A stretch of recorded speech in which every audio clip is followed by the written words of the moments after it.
disease. Tony Desimets in a rare quiet moment.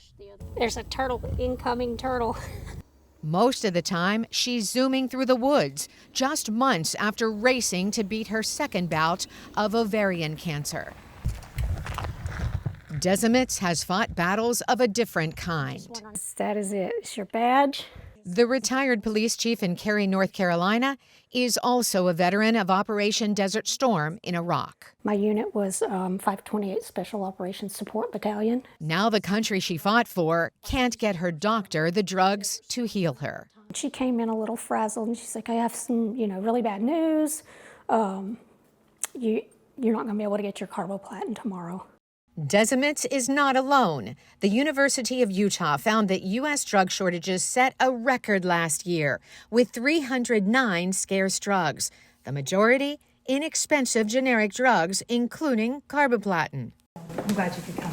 Laura Bray founded Florida-based Angels for Change, a patient-centered nonprofit that is working to end shortages. She found the carboplatin that Desimets needed. The group supplies entire hospitals, so administrators can avoid tough decisions about sick patients. And it's the head buyer, the head pharmacist, the head medical officer with an ethics person, and they're opening up files and they're saying who's going to get this and who's not. That's our current mitigation strategy for shortages in the United States. Congress is taking note. We were unable to treat 90% of patients as scheduled who should have received the drug. Experts blame the shortages on low cost. Here's how that works. An injectable generic drug requires extensive testing and development. It requires exact manufacturing protocols and regulatory approval from the Food and Drug Administration, or FDA.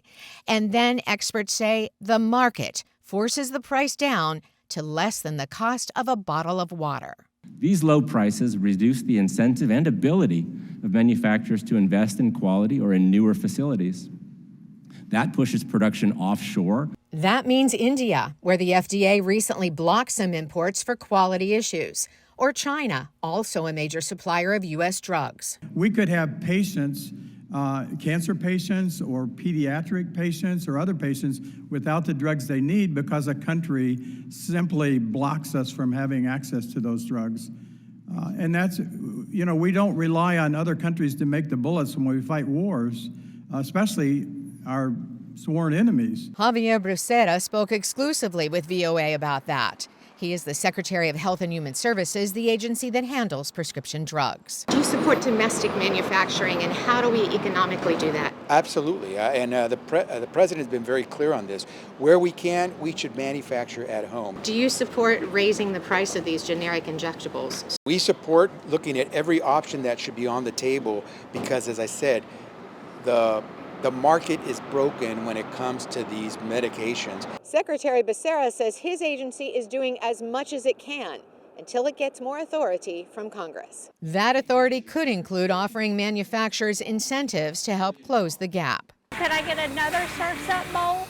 Tony Desimets' cancer is now in remission after receiving carboplatin, the life-saving drug that remains in short supply. Carolyn Presutti, VOA News, Cary, North Carolina.